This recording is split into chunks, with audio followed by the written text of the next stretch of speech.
Good morning to all. Myself Shreya, and let's continue on our topic, which was our universe.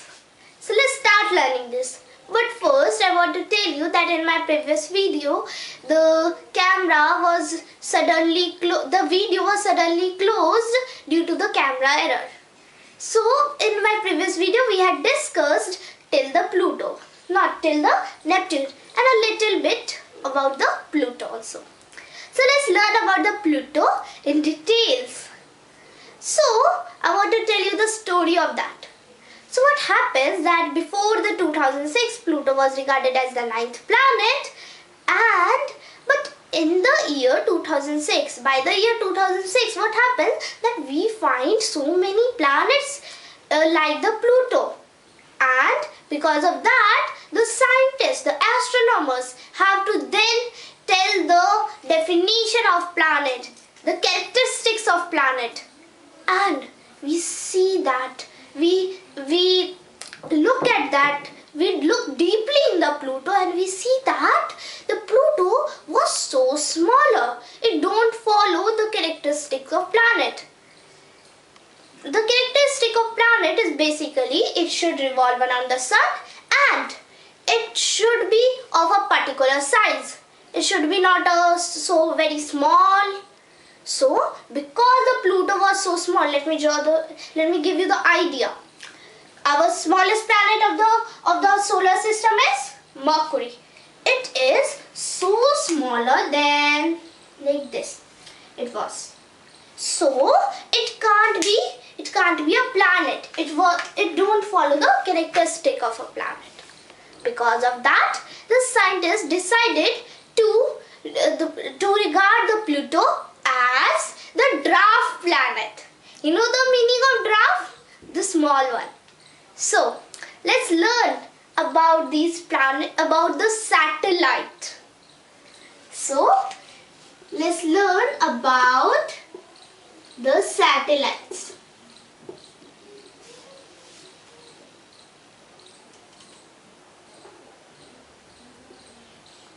Satellites. So, firstly, what are satellites?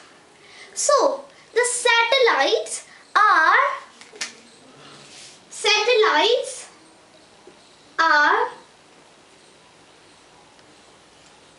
the heavenly body, the heavenly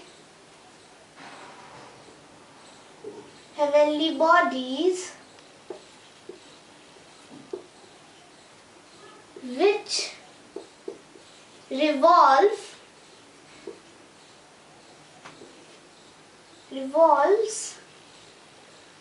around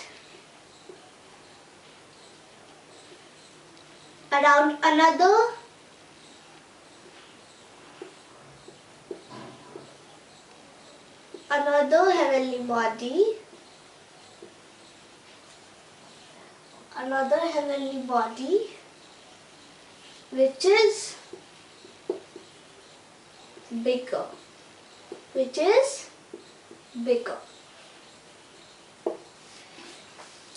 So a satellite is something, or is a heavenly body that revolves around the bigger one. So that is called the satellite. Then, now how does this word satellite come from? From where does this word satellite come from? So, it is come from the Latin word satellite, the same spelling, satellite. It was a Latin word which means an attendant. So, here I am writing that satellite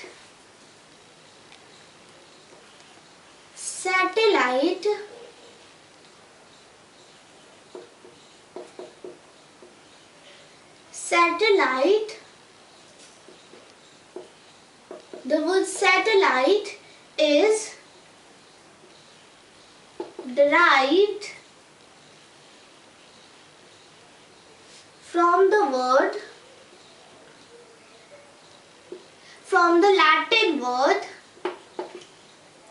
Latin word satellite, which means an attendant.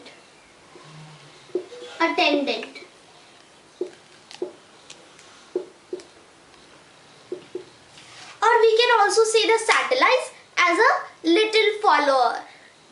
So let's learn the satellites in the different planet. So I want to tell you that the Venus and the Mercury has no satellites. So the Venus and Mercury has no satellite. Then talking about the Earth, you know that the Moon, one. It has one satellite. Then in the Mars, how many satellites are there? Two. There are two satellites. Then in the Jupiter, the Jupiter carries the greatest number of satellites, which is that 79 satellites. 79 satellites in the Jupiter, around the Jupiter. Then about the Saturn, it carries 62 satellites. 62 satellites in which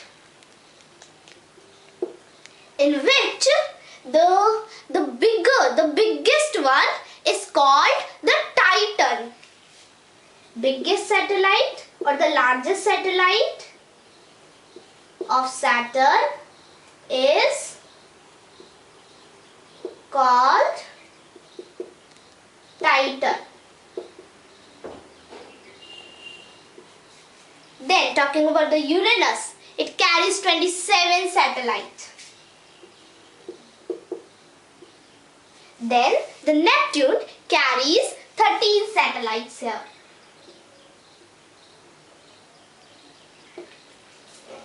So that was the number of satellites in all the planets. Now what about the Sun? Of course, all the planets, all the celestial body which revolves around the Sun are the satellite of the Sun. The Mercury, Venus, Earth, Mars, Jupiter, Saturn, Uranus, Neptune, and of course Pluto also. All the dwarf planets, these asteroids also are the satellite of the Sun. So let's talk about the Earth, the unique planet. More about the Earth also. So, here let me rub this on.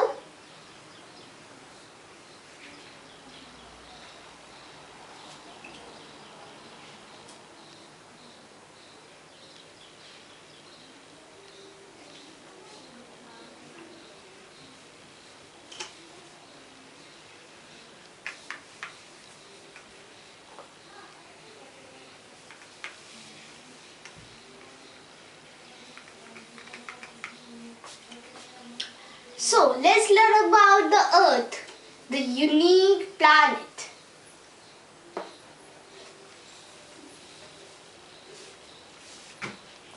So the Earth is a unique planet. Why is it that?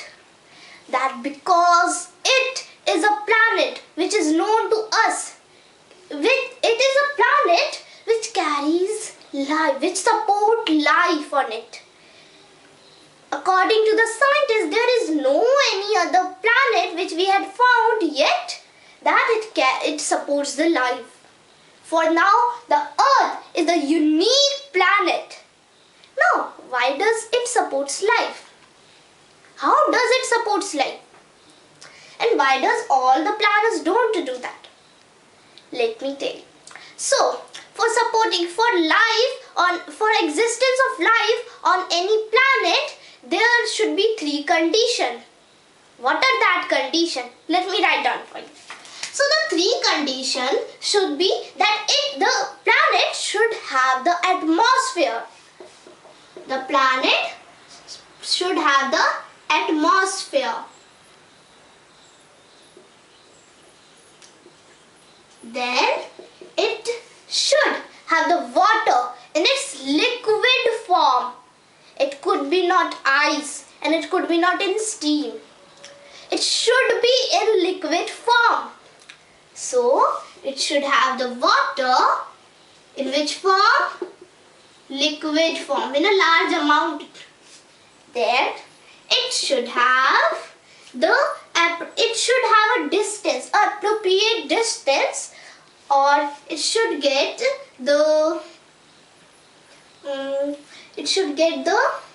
right amount of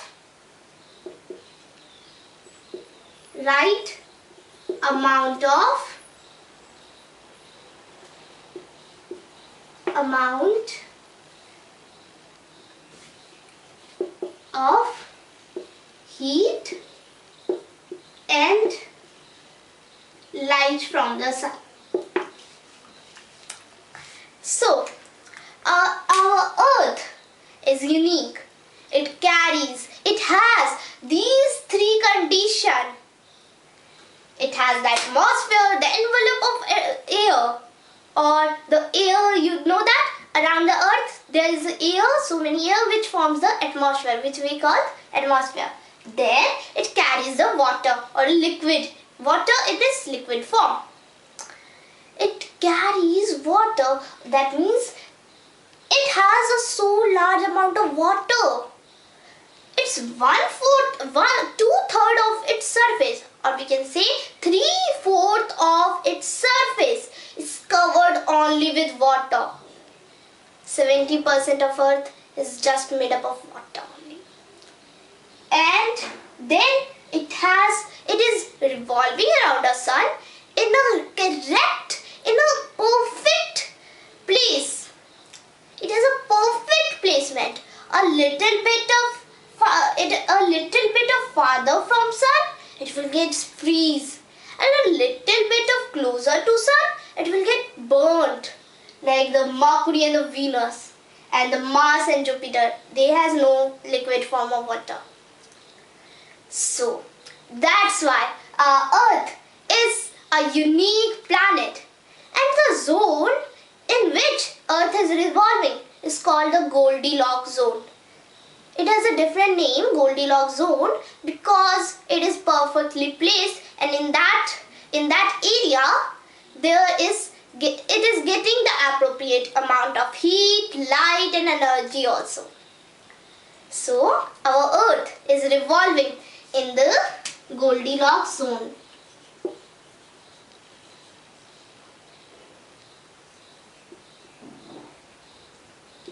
Goldilocks zone. So let's talk about the other celestial bodies also. The other celestial bodies, which are the asteroids, and then the meteoroids, and then the comets. Let's talk about the asteroid. We had also talked about that here at the asteroid belt. We had talked that. Let's revise that. We had talked about the asteroid as it is a rock. It could be in a size of 970 kilometer, and it could be so large, 970 kilometer wide it could be also, and it could be smaller than a kilometer also. So, and we had also learned about the meteoroids. What are that? That are also a chunk of rock, and it is basically, in the most time, it is basically formed when the two asteroids collide or hit each other. So the broken rocks which is formed is called the meteorites. And we had also learned the three different names of meteorite. When it is in the space, it is called meteorite. When it enters in the atmosphere of Earth, it is called meteor or the shooting star. And then when it falls on the Earth, it manages to fall on the Earth, or it touches the surface of the Earth, it is called meteorite. Meteorite, meteors, meteorite. So I am talking about these three names, which was meteorite,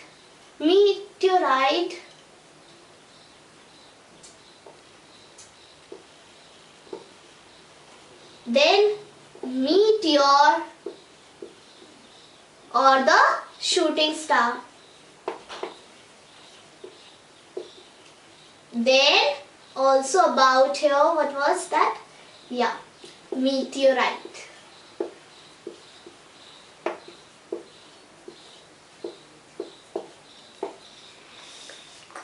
Meteorite, meteor or the shooting star, and then meteorite.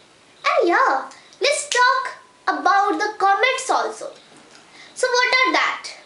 Let me tell you. So the comet has a head and a tail. Let me write down. So the comets has a head and a luminous tail. Luminous tail. Let me show you. It is something like this is a rock, chunk of rock, and it has a luminous tail. Luminous, what do you mean by luminous? Luminous means the bright tail. We can see that tail. So it is something like this. I had drawn roughly.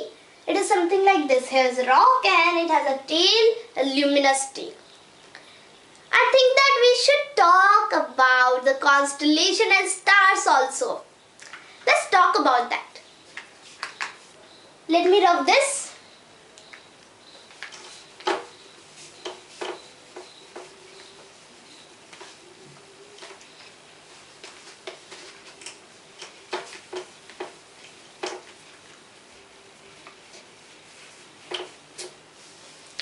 So, in my first video on our universe, we had talked about the star, and let's talk about the constellations. So you know that stars are the self-luminous body. Let's talk about the constellation.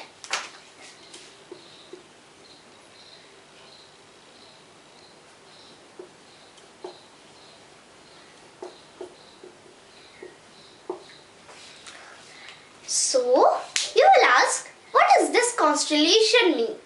So a group of star, constellation is just a group of star which forms a pattern in the night sky.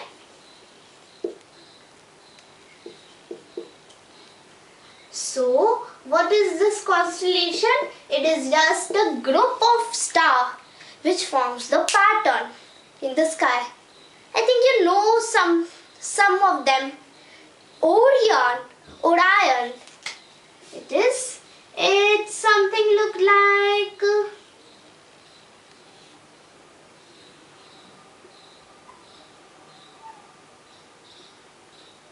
then here you can see here the Orion belt here. The 3 star which always in a straight line. And I think the special star, if we are talking about the constellation, we should talk about the North Star or the Pole Star. It is a star. It is a special star because it seems like it is at a same place. It is stationary. It is not moving. If you will see the night sky, this bright star called the North Star or the Pole Star. North Star or the Pole Star. And also it is known in the Hindu mythology, in the Sanskrit it is known as Dhruva.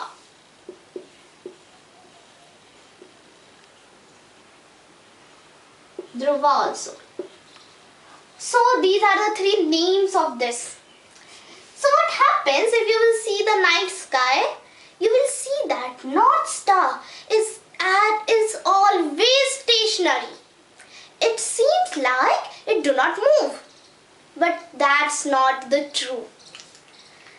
Pole star is not seen to be moving because its axis, its revolution, its orbit is almost lead on the Earth's orbit or the axis.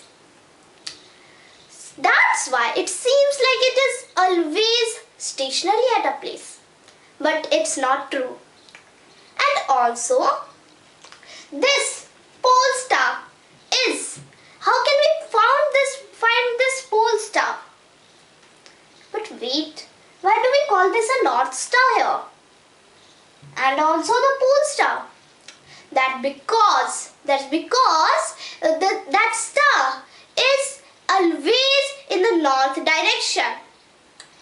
If you are anywhere in the world, if you will see the pole star, you will see that it is always points the north. And it is just above the North Pole. Let me show you. So take that. This is the Earth. Then this is the axis of Earth. Yeah. So here is the axis of Earth. Now, here is the North Pole. North Pole. So above this, right above this North Pole is the pole star. That's why it is called a pole star and also the North Star. So let's talk how could we find this star, because it is so hard to find that. So of course by the constellation. Now which constellation we should use? The Ursa Major. Ursa Major. And also in the Hindu mythology, in the India it is called Saptarishi Mandal.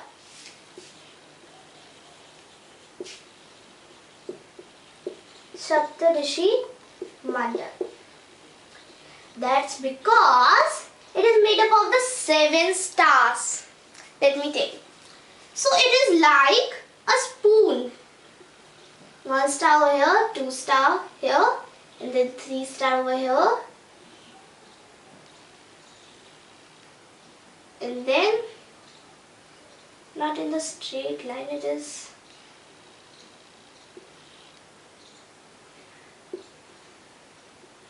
I have drawn this roughly. Yeah, something like this.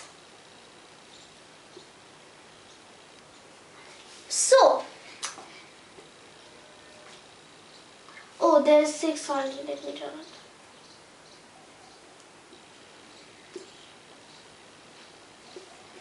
Let me draw it here.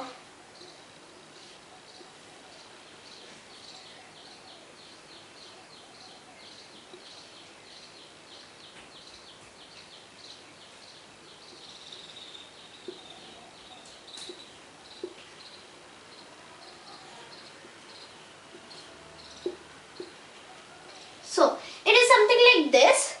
Something like this. It is not fairly drawn. It is roughly. So it is something like this. And the two stars at the head of the Saptarishi Mandal, or the Ursa Major, which is these one. These are the 2 brightest stars of this constellation. And if you will draw a line from this to this, and if you will extend the line, oh, you will point a bright star. Of course, the North Star or the pole star. North Star. So it points the North Star, the special star. That's why these 2 stars are called the pointers. These 2 stars are called the pointers.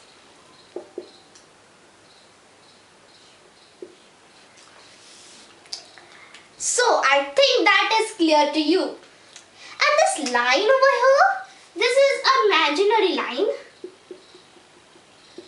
So this line is also called the polar ice.